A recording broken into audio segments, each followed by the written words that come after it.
ஹல்லேலூயா. கர்த்தருடைய பரிசுத்த நாமத்துக்கு ஸ்தோத்திரம் உண்டாவதாக. நீங்கள் பார்த்து கொண்டிருப்பது திறந்த வாசல் என்ற நிகழ்ச்சியை காஸ்பல் டிவியின் வழியாக பார்த்துட்டு இருக்கீங்க. ஓகேவா? இப்போது இந்த திறந்த வாசல் யாருக்குன்னா, ஊழிய வாஞ்சை இருக்கிற ஒவ்வொருத்தருக்கும், இல்லை இளம் ஊழியர்கள், ஆரம்பத்தில் இருக்கிற ஊழியர்கள், ஓகேவா, இல்லை இப்போ நீங்கள் ரொம்ப வருஷமாக இருக்கிற ஊழியர்கள் அப்படி கூட இருக்கலாம். ஓகேவா? ஆனால் ஊழியத்தில் ஒரு விரிவாக்கம் இல்லை, தேவனுக்கு பயந்தவங்களா இருக்கீங்க அப்படிங்கிற ஊழியராக இருந்தால் உங்களுக்கு உண்டானது தான் இந்த திறந்த வாசல். உங்களுக்குன்னு ஆண்டவர் இந்த டிவி ப்ரோக்ராம் நீங்கள் 5 மெசேஜ் வரைக்கும் நீங்கள் கொடுக்குறத நாங்கள் ஃப்ரீயாகவே போடுவோம். ஓகேவா? திங்கள் முதல் வெள்ளி வரைக்கும் ஒரு தலைப்பின் கீழே நீங்கள் அதை பேசி வீடியோ எடுத்து எனக்கு அனுப்பலாம். இல்லை நீங்கள் ஃபோன் பண்ணி சொன்னீங்கன்னா நீங்கள் இருக்கிற இடத்துல வீடியோ எடுத்துக்கிறோம். ஓகே, இந்த சேனலில் திங்கள் முதல் வெள்ளி வரைக்கும் 7 மணிக்குள்ளே இந்த திறந்த வாசல் நிகழ்ச்சியில் அது உங்களுக்காக போட்டு கொடுக்கப்படும். ஹல்லேலூயா. இப்போது இன்றைக்கி நம்ம பார்க்க வேண்டிய விஷயம் என்னென்னா, தொடர்ந்து ஒரு காரியத்தை குறித்து பார்த்துட்ருக்கோம் 2வது வாரமாக. ஓகே, என்னென்னா ஒரு மணவாட்டி சபைக்கு உண்டான ஆயத்தம். ஒரு மணவாட்டி சபை, ஓகேவா, தேவனுடைய மணவாட்டி சபை தன்னை எப்படி ஆயத்தப்படுத்திக்கணும், அவருடைய மணவாட்டியாக தன்னை எப்படி அலங்கரிச்சிக்கணும், எப்படி ஆயத்தப்படுத்திக்கணும்னு சொல்லிட்டு பார்த்துட்டு வந்தோம். ஓகேவா? இப்போ நம்ம நேற்று என்ன பார்த்தோம்? ஆராதனை. ஓகே, தேவனை ஆராதிக்கணும். ஓகேவா? அதில் எது பொய்யான உபதேசம் ஆராதனை, இது தேவனுக்கு உகந்த ஆராதனை இல்லை, ஆண்டவர் எந்த ஆராதனையை விரும்புகிறாரு, எல்லாத்தையும் பார்த்துட்டோம். ஓகேவா?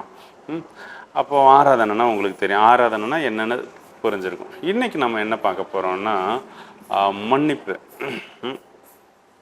கொலோசியர் 3:13 சொல்கிற மாதிரி, கிறிஸ்து உங்களுக்கு மன்னிக்கிறது போல் நீங்களும் ஒருவரில் ஒருவர் மன்னியுங்கள் அப்படின்ட்டு. சரியா? நீங்கள் ஒருத்தருக்கு ஒருத்தர் மன்னிக்கணும். ஓகே, அப்போது நீங்கள் மணவாட்டியாக மாறணும்னா, கிறிஸ்து இயேசுவின் பிதாவாகிய தேவனுடைய நீங்கள் மணவாட்டி சபையாக மாறணும்னா, அந்த மணவாட்டிக்குரிய குணாதிசயம் தான் இது, மன்னிக்கிற சுபாவம். ஓகேவா? இது நான் எனக்கு ரொம்ப பிடிச்ச ரசிக்கிற தேவனிடத்தில் நான் ரசிக்கிற ஒரு விஷயம் இந்த மன்னிக்கிறது. அவர் அந்த அளவுக்கு மன்னிக்கிறார். ஓகேவா? அதே மாதிரி நீங்கள் மற்றவங்கள மன்னிங்கன்னு சொல்கிறார். ஓகே, ஆக்சுவலாக என்ன கேட்டால் இது அவர் சொல்லணுங்கிற அவசியம் இல்லை. ஏன்னா புதிய ஏற்பாட்டில் நாம் தேவனுடைய ஆவியை பெற்றிருக்கிறோம். தெய்வ ஆவியானவர், அதாவது உயிர்த்தெழுந்த கிறிஸ்து இயேசுவனுடைய வல்லமையான ஆவியானவர் உங்களுக்குள்ளே எனக்குள்ளே வீட்டில் இருக்கும்போது, ஓகே, அவர் நமக்குள்ளே தங்கி தரித்திருக்கும்போது நம்ம நார்மலாகவே நம்முடையவர்கள் அல்ல. ஓகேவா? நம்ம அவருடைய சிந்தனையோடு தான் நம்ம அகப்பட்டு நாம் நார்மலாக மன்னிப்போம். கிறிஸ்து மன்னித்தது போல் நாமளே மன்னிப்போம். ஓகேவா? ஆனால் இது பல பேர் இதில் வஞ்சிக்கப்பட்டு, ஓகே, மாம்சம் மேற்கொண்டு இருக்கும். ஆனால் நினைப்பாங்க அவங்க ஜெபிக்கிறனால, பைபிள் வாசிக்கிறனால, அந்நிய பாஷை பேசுகிறனால என் ஆவியானவர் தான் நடத்துகிறார், நான் ஆவிக்குள்ளே தான் நடக்கிறேன் அப்படின்ட்டு பொய்யா தங்களே ஏமாற்றி கொள்வாங்க. ஓகேவா? அதனால் கொடுக்க வேண்டியது இருக்குது, சொல்லிக் கொடுக்க வேண்டியது இருக்குது. ஓகேவா? நீங்கள் மன்னிக்கணும் அப்படின்ட்டு. ஓகேவா? மன்னிப்பு எந்த அளவுக்கு முக்கியங்கிறத நம்ம பார்க்கலாம். பரமண்டலங்களில் ஜபத்தில் மன்னிப்பு இருக்குது. ஓகேவா? அவர் அந்த கடனாளிகளுக்கு நாங்கள் மன்னிக்கிறது போல் எங்களுக்கு மன்னிங்க அப்படின்னு சொல்கிறார். ஏன் இந்த விண்ணப்பத்தை வைக்கிறாங்கன்னா, வசனம் மத்தேயுவில் சொல்லுது, 6வது அதிகாரத்தில் 14-15 வசனம், மனுஷருடைய தப்பிதங்களை நீங்கள் அவர்களுக்கு மன்னித்தால் உங்கள் பரமபிதா உங்களுக்கும் மன்னிப்பார். அப்போது நீங்கள் மற்றவங்களுக்கு மன்னிச்சாதான் மற்ற தேவன் உங்களுக்கு மன்னிப்பார் அப்படின்ட்டு. மனுஷருடைய தப்பிதங்களை நீங்கள் அவர்களுக்கு மன்னியாதிருந்தால் உங்கள் பிதா உங்கள் தப்பிதங்களையும் மன்னியாதிருப்பார். நாம் மற்றவங்களுக்கு மன்னிக்கலைன்னா நம்மளுடைய தவறு, நம்மளுடைய மீறுதல் மன்னிக்கவே படாது. ஓகே, ஆண்டவர் மன்னிக்க மாட்டார் அப்படின்னு சொல்கிறார். ஓகே, இதுக்கு ஆதாரமாக 35வது வசனம் 18வது அதிகாரத்தில் அதே மத்தேயுவில், நீங்களும் அவனவன் தன் தன் சகோதரன் செய்த தப்பிதங்களை மனப்பூர்வமாய் மன்னியாமற் போனால் என் பரமபிதாவும் உங்களுக்கு இப்படியே செய்வார். எப்படின்னா மேலே நீங்கள் உள்ளது வாசா தெரியும். ஓகேவா? நீங்கள் அவனவன் தன் தன் சகோதரன் செய்த தப்பிதங்களை மனப்பூர்வமாக மன்னிக்கணும் அப்படின்ட்டு. அதாவது நீங்கள் மன்னிக்கணும், ஓகேவா? நீங்கள் மற்றவங்களுக்கு எந்த அளவுக்கு மன்னிக்கிறீங்களோ அந்த அளவுக்கு உங்களுக்கு மன்னிக்கப்படும். நீங்கள் மற்றவங்களுக்கு எந்த அளவுக்கு மன்னிக்காமல் இருக்கீங்களோ அந்த அளவுக்கு உங்களுக்கு மன்னிக்கப்படாது. நீங்கள் நினைப்பீங்க, ஓகே நான் சர்ச்சுக்கு போகிறேன், ஜெபம் பண்ணுறேன், பைபிள் வாசிக்கிறேன், ஆவியில் நிரம்புகிறேன், அந்நிய பாஷை பேசுகிறேன், இப்படியெல்லாம் இருக்கும்போது என்னுடைய ஒரு சில காரியங்கள் மாற மாட்டேங்குது அப்படின்ட்டு. அது மாறாது. நீங்கள் உங்களுடைய சுபாவம் மாறலைன்னா மாறாது. நீங்கள் குறை சொல்லிட்டு குற்றம் சொல்லிட்டு மற்றவங்க மேலே இருதயத்தில் கசப்பு வச்சுட்டு, ஓகேவா? இப்போது இங்கே கன்னியாகுமரி பகுதியில் நான் அதிகமாக பார்க்குறேன் இந்த மன்னியாது இருக்கிற சுபாவம். ஓகே, முகத்துக்கு நேராக மன்னித்த மாதிரி வந்து பேசுவாங்க, ஆனால் எப்படின்னா பகையாகவே இருப்பாங்க சகோதரர்களுக்குள்ள. வேறு ஒன்றும் இல்லை, இந்த லேண்டு பிரச்சனையாக இருக்கும், சொத்து விவகாரம், அந்த பணம் கொடுக்கறது வாங்கிறது, ஓகேவா? இந்த மாதிரி உள்ள விஷயந்தான். அவங்களுக்கு முதலிடம் கொடுத்தாங்க, எனக்கு கொடுக்கல இந்த இடத்துல, இந்த மாதிரி உள்ள காரியத்தில் இவங்களுக்குள்ளே வந்து பகை ஏதாச்சும் வந்திருக்கும், ஓகேவா? ஏதோ ஒரு காரியம். இது ரொம்ப மிகுதியாக இருக்குது. இப்போ நீங்கள் காணிக்க செலுத்த போகிறீங்க ஆண்டவர் சமூகத்தில் தேவனுக்குன்னு, அதை செலுத்த வரும்போது நீங்கள் யார் மேலேயோ உங்கள் இருதயத்தில் ஒரு குறை இருந்ததுன்னா முதல்ல போய் ஒப்புரவாயிட்டு வந்து காணிக்க வைங்கன்னு சொல்கிறார், ஓகேவா? அப்போது இது மன்னிக்கிறதுங்கிறது ரொம்ப முக்கியமான விஷயம், ஓகேவா? கிறிஸ்து உங்களுக்கு மன்னிச்சிருக்கார், ஓகேவா? அப்போது நீங்கள் கண்டிப்பாக இந்த சுபாவம் வேணும். இந்த சுபாவம் இல்லாதவன் தேவனுடைய மனுஷனாவோ மனுஷியாவோ இருக்க வாய்ப்பே இல்லை. அது ஊழியராக கூட இருக்கலாம், அபிஷேகம் பண்ணப்பட்டவங்களாக இருக்கலாம், அது ஊழியத்தில் பல வருஷம் எக்ஸ்பீரியன்ஸ்டாக இருக்கிற ஆளாக இருக்கலாம். ஒரு மனுஷன் மன்னிக்கலைன்னா அவன் தேவனிடத்துலேருந்து வந்தவன் கிடையாது. நீங்கள் இதை ஒரு அடையாளமாக வச்சு பாருங்கள். இதை நீங்கள் செய்யணும், ஓகே? நீங்கள் மன்னிக்கணும், ஒவ்வொருத்தரையும் மன்னிக்கணும், எல்லாரையும் மன்னிக்கணும். கிறிஸ்து உங்களை மன்னிச்சாரை. எனக்கு ஆண்டவர் எனக்கு கொடுத்த 2 பிள்ளைங்களில் பெரியவனை அடிக்கும்போது திட்டும் போதெல்லாம் ஆவியானவர் என்னை கடிஞ்சு கொள்வார், ஓகேவா? அப்போது எனக்கு ஆரம்பத்தில் புரியாமல் இருக்கும், ஓகேவா? இப்போது பெரம்ப கையாளணும்னு வசனம் சொல்லுது, ஓகேவா? அப்போது அவனை திட்டவும் விட மாட்டேங்கிறார். என்ன பண்ணணுன்னு பார்த்தா, நீ அன்பாயிருன்னு ஆண்டவர் சொல்லுவார். ஆனால் அவன் பண்ணுற விஷயம் அவ்வளோ கோபம் வரும், ஓகேவா? அதுக்கப்புறம் ஆண்டவர் ஒவ்வொன்றும் ஒரு சில சபையில் பார்த்தா ஒரு உணர்வு இல்லாமல், அதாவது ஓப்பனாக சொன்னால் செத்த பணம் மாதிரி இருப்பாங்க, எந்த ஒரு அசைவும் இருக்காது, ஓகேவா? எல்லாம் இப்படி சில மாதிரி நின்று பார்ப்பாங்க, கவனிப்பாங்க, கேள்வி கேட்டால் பதில் சொல்ல மாட்டாங்க. இங்கேருந்து பேசும்போது தெரியும் இந்த ஆவியில் தொடுதல் இருக்கவே இருக்காது, ஓகேவா?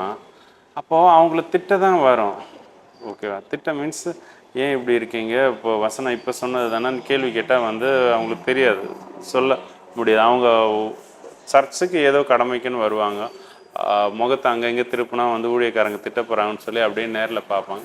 ஆனால் அவங்க சொல்லி கொடுக்குற விஷயத்தில் அந்த கேள்வி கேட்டால் கூட தெரியாது, ஓகே? ஏதோ கடமைக்குன்னு போகிறாங்க, ஓகே? அப்படி இருக்கும்போது அந்த சபை ஜனங்கள்கிட்ட நீ அன்பாயிருன்னு சொல்லுவார், நீ அவங்களுக்கு வேண்டி ஜெபம் பண்ணுன்னு சொல்லுவார். எவ்வளோ கஷ்டமாக, கேட்கவே கஷ்டமாக இருக்க, சொல்லவே கஷ்டமாக இருக்க. ஆனால் தேவன் அப்படியே அவருக்கு விட்டு கொடுக்கும்போது மாத்துறார். தேவனுடைய அன்பை என்னுடைய இருதயத்தில் வச்சு அதே ஜனங்கள்கிட்ட திரும்ப போய் நிற்கும்போது சிரித்து அன்பாக இருதயத்தில் ஒரு கசப்பும் இல்லாமல் அவங்கள்ட்டே, ஓகேவா? திட்டுவேன், ஓகேவா? காரியமாக சொல்ல, நீங்கள் இந்த மாதிரி இருக்கீங்க. போன வாரம் கூட சொன்னேன், ஓகேவா? அந்த சபையில், ஓகே, நீங்கள் சொன்ன இல்லை போன மாதிரி இருக்கீங்கன்ட்டு இந்த வார்த்தையை அப்படியே சொன்னேன், ஆனால் லகுவாக தான் சொன்னேன், அவங்க புரிஞ்சுக்கிற மாதிரி, ஓகேவா?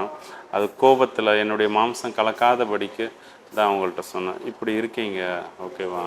நம்மை நாமே நிதானித்து அறியணும் இல்லையா? அப்போது ஒரு பிணமாக இருந்தால் அந்த உடம்புல ஜீவன் இல்லை, அதை உணர்த்தும்படியாக சொல்ல நேரிட்டது. சரி, ஓகே. அப்போது தேவன் விரும்புகிறது நீங்கள் மன்னிக்கணும், ஓகேவா? என்னால் மன்னிக்க முடிஞ்சது. கிறிஸ்து இயேசு எந்த மனுஷனுக்குள்ளே இருந்தாலும் அவங்களால மன்னிக்க முடியும், அது எப்பேற்பட்ட தவறாக இருந்தாலும் மீறுதலாக இருந்தாலும், ஓகேவா? இப்போது என்னுடைய மனைவி இருக்காங்க, சரியா? அவங்களுக்கு விரோதமாகவே நான் நிறைய பாவம் பண்ணதுண்டு, வசனத்துக்குள்ளே ஆண்டவருக்குள்ளே வர்றதுக்கு முன்னாடி.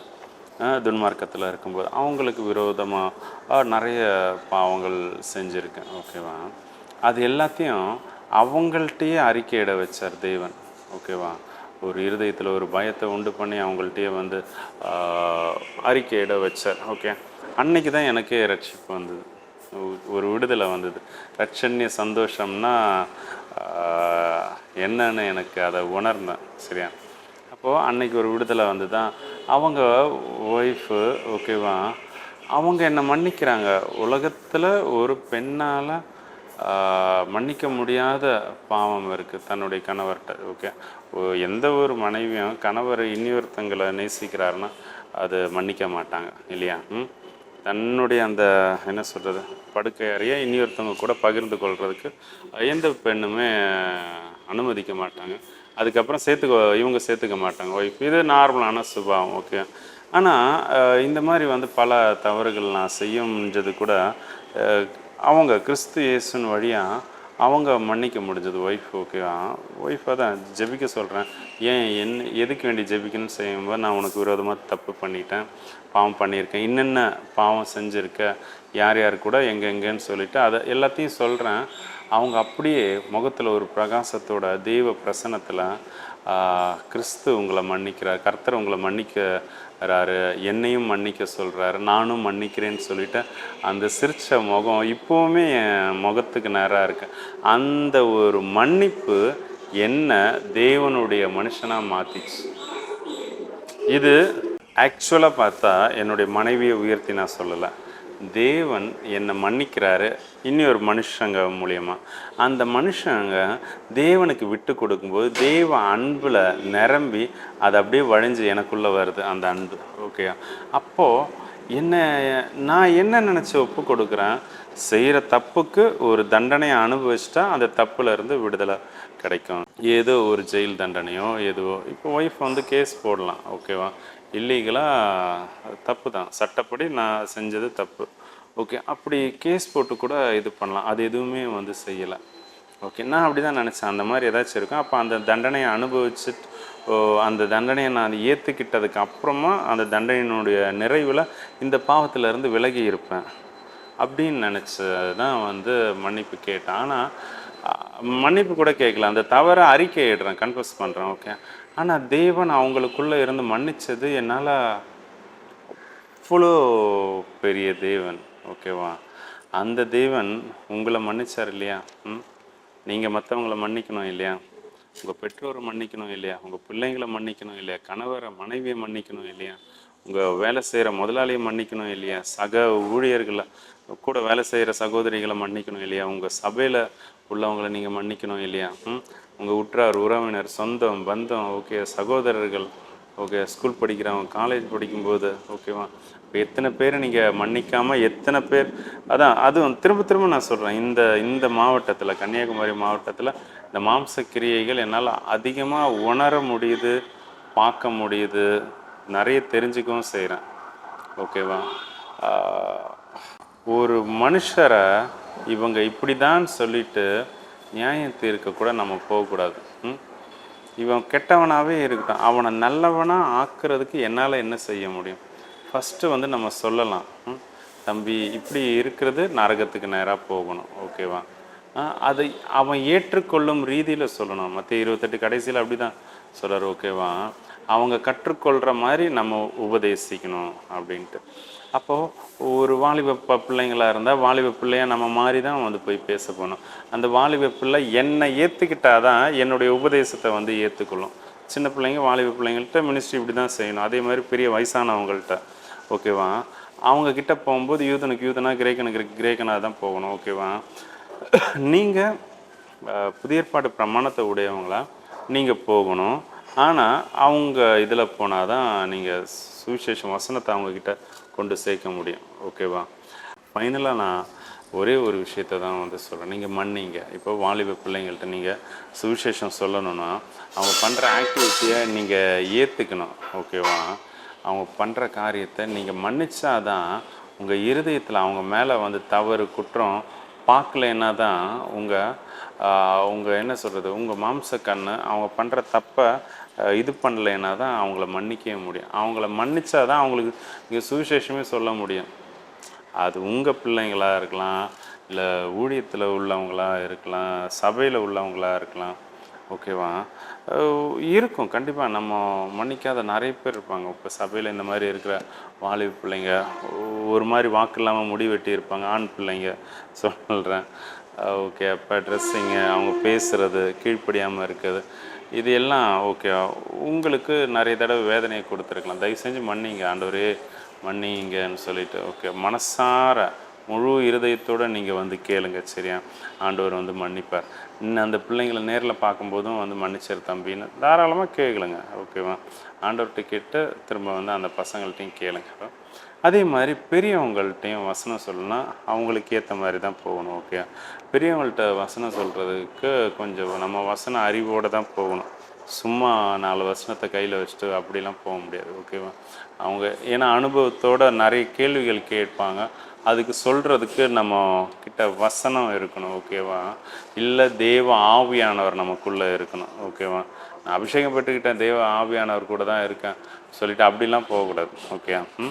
அவர் அனுப்பும்போது அவர் சொல்லும்போது அதை மட்டும் வந்து போய் சொல்லணும். வாலிப பிள்ளைங்கள்ட்டையும் அப்படி தான். பிள்ளைங்க கேட்குற கொஸ்டின்ஸுக்கு உங்களால் பதில் சொல்ல முடியுமா?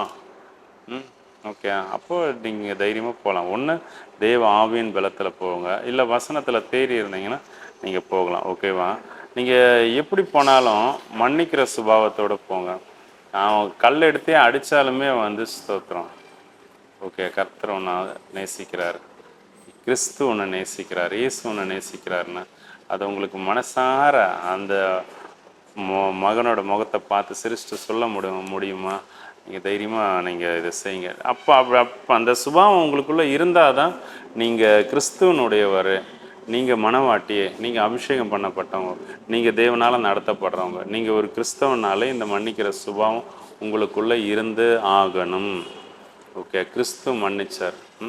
வசனம் அதான் சொல்லுது. அவர் மன்னிக்கிறது உங்கள் குற்றம் இப்போது மத்தேயுவில் வாசம் இல்லையா?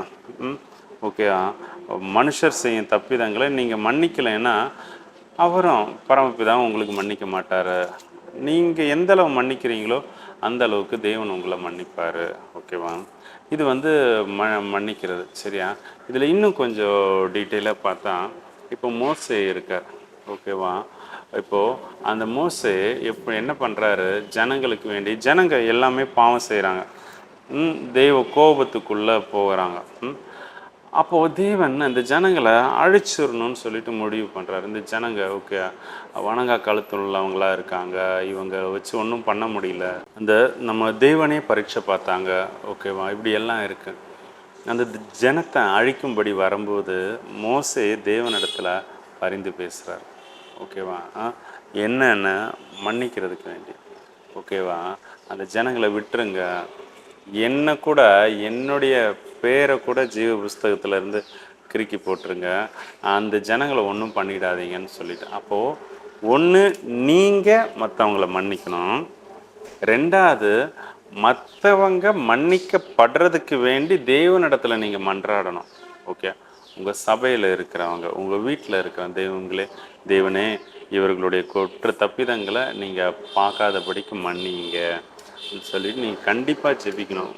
மெயினாக வீட்டில் உள்ளவங்க உங்கள் ஃபேமிலியில் ஜெபிக்கணும். ஃபேமிலியில் மீன்ஸு நீங்கள் பிள்ளைங்களுக்கு வேண்டிய ஹஸ்பண்டு, ஒய்ஃபு, பெற்றோர், சகோதரர்கள் உங்களுக்கு வேண்டி வந்து நீங்கள் ஜெபிக்கணும். ஓகேவா? ஏசப்பா மன்னிங்க, இவங்க மாறணும், ஆண்டவருக்குள்ளே வரணும் அப்படின்னு சொல்லிட்டு நீங்கள் மன்னிக்கிற சுபாவம் உடையவர்களாக இருந்துட்டு அதுக்கப்புறம் மற்றவங்களுடைய மன்னிப்புக்கு வேண்டி நீங்கள் ஜெபிக்கலாம். ஓகே, ஃபஸ்ட்டு நான் முதல்ல சொன்னது ஓகேவா, உங்களுடைய தப்பிதங்களுக்கு ஓகேவா, நீங்கள் யாருனாலலாம் காயப்பட்டிருக்கீங்களோ, யார் மேலெல்லாம் உங்கள் இருதயத்தில் இந்த காரியம் வந்ததோ அவங்கள்ட்டெல்லாம் நம்ம மன்னிப்பு கேளுங்க, நீங்கள் மன்னிங்க. ஓகேவா? ஓகேவா? அப்போது நம்ம 2 சுபாவம் பார்த்துருக்கோம். ஒன்று நாம் மன்னிக்கணும். சரியா? மற்றவங்களுடைய குற்றத்தை நாம் மன்னிக்கணும். ரெண்டாவது மற்றவங்களுடைய குற்றம் மன்னிக்கப்படுறதுக்கு தேவனிடத்தில் வேண்டுதல்களை ஏறிடணும். இப்போ மூணாவது ஓகே இப்போ அதுவும் சாமுவேல்ல வரும் 24வது அதிகாரத்தில் தாவீது தான் செய்த குற்றத்துக்கு தேவன் என்ன பண்ணுவார், ஜனங்களை பழி வாங்குவார். ஓகேவா? அப்போது தாவீது அழகாக ஒரு வேண்டுதல்களை ஏறெடுப்பார். என்ன ஏறெடுப்பார்னா, நான் தானே தப்பு பண்ணேன், இந்த ஆடுகள் என்ன செஞ்சுது, ஓகேவா, நீங்கள் தண்டிக்கிறது என் மேலேயும் என்னுடைய தகப்பன் வீட்டார் மேலேயும், ஓகேவா, அதை எங்களை பாதிக்கட்டும், நீங்கள் எங்களை தண்டிங்க, அவங்கள விட்டுருங்க. புரியுதா உங்களுக்கு? இப்போது உங்களுடைய மீறுதல்னால, உங்களுடைய பாவத்தினால உங்கள் பிள்ளைங்க, உங்கள் வீட்டில் இருக்கிற அவங்களுடைய வருமானம் தடைப்பட்டிருக்கும், நோய்வாய்ப்பட்டிருப்பாங்க, அவங்க எடுத்த காரியம் எதுவும் அது கரெக்டான ரீதியில் போகாமல் இருக்கும், பிஸ்னஸ் ஸ்டெப்போ இல்லை வேலையில் ப்ரொமோஷனோ, ஓகே, உங்களுடைய தப்பாக இருக்கும். ஓகேவா? அப்போது நீங்கள் அந்த அதிலிருந்து அவங்களுக்கு ஒரு விடுதலை வாங்கி கொடுக்கணும், நீங்கள் ஜெபிக்கணும். ஓகேவா? இது எப்படின்னா, நீங்கள் சொல்லணும். ஓகேவா? அதை வந்து நீங்கள் வாங்கி ஜெபிக்கணும். ஓகேவா? நான் தானே தப்பு பண்ணேன், நான் தானே தப்பு பண்ணேன் ஆண்டவரே, ஓகேவா, இவங்களை விட்டுருங்க, இவங்களை மன்னிப்பு கொடுங்கன்னு சொல்லிட்டு நீங்கள் வந்து தெய்வ சமூகத்தில் திறப்பில் நிற்கிற மனுஷங்களாக மாறணும். சரியா? அப்படி மாறும்போது கண்டிப்பாக கர்த்தர் உங்களை ஆசீர்வதிப்பார். ஒரு மனவாட்டி சபைனா இந்த சுபாவம் ரொம்ப முக்கியம். ஓகே, என்ன கேட்டால் நான் இது ரொம்ப பிரதானம் அப்படின்னு சொல்லலாம். ஓகேவா? இது தேவனுக்கு உகந்த ஒரு சுபாவம், எனக்கு பிடிச்ச சுபாவம். நான் அதான் சொன்னல, ஆண்டவருக்குள்ளே வந்ததே அவர் மன்னிக்கிற அந்த சுபாவத்தை பார்த்து தான். ஓகேவா? அவர் எந்த அளவு என்கிட்ட அன்பு காட்டுறாருங்கிறத விட அவர் எந்த அளவுக்கு என்னை மன்னிக்கிறார். வசனம் சொல்லுதான், எவனுக்கு அதிகமாக மன்னிக்கப்பட்டதோ அவன் அதிகமாக அன்பு கூறுவான் அப்படின்ட்டு. என்ன அந்த அளவுக்கு மன்னிச்சார் ஒவ்வொரு நாளும். ஓகே, அவ்வளோ மன்னிக்க மன்னிக்க மன்னிக்க, ஓகே, அதான் அவ்வளோ பெரிய பாவங்கள், மன்னிக்க முடியாத ஓகேவா, அதை மன்னிக்கும்போது என்னால் தேவனிடத்தில் அன்பு காட்டாமல் இருக்க முடியல. ஓகே, அவருடைய வசனத்தின்படி வாழாமல் இருக்க முடியல, வசனத்துக்கு விரோதமாக எதுவும் செய்ய முடியல. ஏன்னா அவர் என்னை இந்த அளவுக்கு நேசிக்கிறார். ஓகேவா? உங்களுடைய அன்பை மற்றவங்களுக்கு காட்டுறதுக்கே இந்த மன்னிப்பு தாங்க அது ஒரு மூளைக்கல், அஸ்திவாரக்கல். ஓகேவா? அப்போது நீங்கள் மனவாட்டி இருக்கணும்னா நீங்கள் மன்னிக்கணும். முதல்ல நீங்கள் யாரெல்லாம் குற்றப்படுத்தினீங்களோ, யாரெல்லாம் தப்பாக நினச்சிங்களோ, யாரை குறிச்செல்லாம் உங்கள் இருதயத்தில் கசப்பு, வன்மம் இந்த மாதிரிலாம் வந்ததோ அவங்க எல்லாரையும் மன்னிக்கணும். ஓகேவா? இனி ஒவ்வொரு நாள் நடக்கும்போதும் வந்து ஒவ்வொரு விஷயமும், யார் மேலே கோவம் எது வந்தாலுமே உடனே மன்னிப்பு கேட்டுருங்க. சாரிப்பா, நீங்கள் செஞ்சது பிடிக்கல, அதனால் எனக்கு உங்கள் மேலே ஒரு கோபம் வந்துச்சு, அந்த கோபம் தேவனுக்கு விரோதமானதுன்னு உணர்த்தப்பட்டேன், அது தேவனிடத்தில் மன்னிப்பு கேட்டேன், உங்ககிட்டையும் மன்னிப்பு கேட்குறேன், முடிஞ்சிச்சு. ஓகேவா? பக்கத்து வீட்டுக்காரங்க வந்து அன்னைக்கு என்னைக்காச்சு ஓகே ஒரு 100 ரூபா கடன் கேட்டிருப்போம், அவங்க வந்து தந்திருக்க மாட்டாங்க. ஓகேவா? அதனால அவங்கள்ட்ட பேசுகிறத நிறுத்தியிருப்போம். இன்றைக்கி போய் நீங்கள் பேசுங்க. ஓகேவா? மன்னிச்சிரு சொல்லுங்கள், மன்னிப்பு நீங்கள் கேட்டு பாருங்களேன், அதில் இருக்கிற அந்த சந்தோஷம் நீங்கள் அதை அடையும் போது தான் தெரியும். நீங்கள் ஒவ்வொரு மனுஷங்கக்கிட்டேயும் என்னை மன்னிச்சிருங்கன்னு சொல்லிட்டு நீங்கள் பேசுங்களேன், அப்போது அவங்களுக்குள்ள ஒரு சந்தோஷம் வரும். அதை நீங்கள் பார்க்கும்போது உங்களால் நீங்கள் கேட்ட மன்னிப்புனால அவங்க சந்தோஷப்படுறத தெரியும் போது உங்களுக்குள்ளே வர களிப்புக்கு அளவே இல்லை. ஓகே, உலகத்திலே அதிக சந்தோஷம் தர விஷயம் என்னென்னா பிறரை மகிழ்ச்சி பார்க்குறது தான், மற்றவங்கள சந்தோஷப்படுத்தி பார்க்குறது தான். ஓகே, தேவன் கிறிஸ்துவ அனுப்பி நம்மளுடைய சந்தோஷத்தை அவர் பார்த்து ரசிக்கிறார். இது தேவனுடைய சுபாவம் இல்லையா? ஓகே, நம்மளை இந்த பாவத்திலேருந்து பூமியிலேருந்து விடுதலை கொடுத்து தேவனோடு இருக்கும்படியாக அழைக்கிறாரு. இந்த செய்தியை நமக்கு சொல்லும்போது நமக்கு என்ன சந்தோஷம் வருதுன்னா, பரலோகம் போகிறேன், தேவனோட இருக்க போகிறேன், நித்தியத்தில் இருக்க போகிறேன். ஓகேவா? அப்போது அதான் நீங்கள் அதை பிரயாசப்படுங்க. அதனுடைய மூளைக்கல் இதுதான் இந்த மன்னிப்பு. ஓகே, நீங்கள் மன்னிங்க, கிறிஸ்துவ மன்னிச்சது போல் ஃபஸ்ட்டு உங்கள் செல்ஃபு. ஓகேவா? நீங்கள் சுயமாக யார் யார்கிட்டெல்லாம் அந்த இதெல்லாம் இருந்தோ அவங்கள்ட்டெல்லாம் மன்னிப்பு கேளுங்க. அப்படி இது வரைக்கும் உள்ளதை நீங்கள் கேட்க தயங்குறீங்கன்னா வந்து ஆண்டவர்கிட்ட என்ன சொல்கிறாரோ ஓகே அவர்கிட்ட ஜெபிங்க, அவர்கிட்ட மன்னிப்பு கேளுங்க. இனி வர ஒவ்வொரு நாளும் யாரையும் வந்து கசப்போ கோவமோ இது பண்ணாமல் அன்பாக இருங்க. அவங்க என்ன செஞ்சாலும் மன்னிங்க. ஓகே, ஒரு சர்ச்சில் சபையில் பாஸ்டர் வந்து தப்பாக வசனம் பேசுகிறாரா, மன்னிங்க. ஓகேவா? அவர் வந்து வசனத்துக்கு புறம்பாக உங்களை வந்து அந்த சபை நடத்துதா மன்னிங்க, ஓகேவா? அவங்களுக்கு வேண்டி ஜெபிங்க, ஓகேவா? அதே மாதிரி உங்கள் காது கேட்கே உங்களை மற்றவங்க குறை சொல்கிறாங்களா, மன்னிங்க, ஓகே? உங்கள் ஹஸ்பண்டு வந்து உங்களுக்கு வந்து ஒரு ஒரு கவனம் செலுத்த மாட்டேங்கிறாரா, மன்னிங்க, ஓகே? உங்களை திட்டுறாரா மன்னிங்க, அடிக்கிறாரா மன்னிங்க, என்ன செஞ்சாலும் மன்னிங்க. கிறிஸ்து நீங்கள் எது செஞ்சாலுமே மன்னிக்கிறாரே, அதே போல் நீங்களும் மன்னிங்க. உங்கள் பிள்ளைங்க சொல் பேச்சு கேட்கலையா, மன்னிங்க, ஓகேவா? நானும் உங்கள் கூட சேர்ந்து நானும் முடிவு எடுக்கிறேன், சரியா? ஓகேவா? நம்ம மன்னிப்போம். இப்போ மூணாவதாக பார்த்தது, ரெண்டாவதாக பார்த்தது தான் மோசே மன்னிச்சது, ஓகே? நாம் மன்னிப்பு ஒவ்வொருத்தட்டி கேட்டுட்டு நம்ம அதுக்கடுத்து தேவனிடத்தில் மற்ற ஜனங்களுடைய மன்னிப்புக்கு வேண்டி நம்ம கேட்குறோம், ஓகே? இது ரெண்டாவது. மூணாவது தாவீது கேட்ட மன்னிப்பு. மூணாவது தாவீது எப்படி கேட்டேன், அப்போ அவங்கள மன்னிக்கிறதுக்கு அதை வந்து என் மேலேயும் என் குடும்பத்து மேலேயும் அந்த அந்த பாவத்தை, அந்த தீமையை ஏற்றுக்கொள்கிறது. இதுதான் இயேசு கிறிஸ்து வந்து சிலுவையில் பாவமானார் வசனம் சொல்லும், ஓகேவா? ஓகே, அந்த பாவத்தை இவர் சுமக்கிறார், ஓகே? ஒரு சில தாய்மார்கள் ஜெபிப்பாங்க, பிள்ளைங்களுக்கு தகப்பன்மாரும் வந்து ஜெபிப்பாங்க, ஓகே? இப்போது சுகவீனம் பலவீனம்லாம் வரும்போது வந்து அந்த பிள்ளைக்குள்ள பலவீனத்தெல்லாம் எனக்கு கொடுங்க, ஓகேவா? அந்த பிள்ளைய எந்த பலவீனம் இல்லாமல் பார்த்துக்கோங்கன்னு சொல்லிட்டு ஜெபிப்பாங்க, ஓகேவா? நான் கேட்டிருக்கேன், அதனால் சொல்கிறேன், சரியா? அப்போது நீங்கள் இந்த 3 மன்னிப்பையும் நீங்கள் செஞ்சே ஆகணும். செஞ்சே ஆகணும்னு ஏன் சொல்கிறேன்னா, ஒரு மனவாட்டியாக இருந்தால் நீங்கள் அதை தான் செய்யணும், ஓகே? மனவாட்டியாக இருந்தால் தான் அங்கே நித்தியத்தில் பிரவேசிக்க முடியும், okay? Thank you, God bless you. கர்த்தர் உங்களை ஆசீர்வதிப்பார்.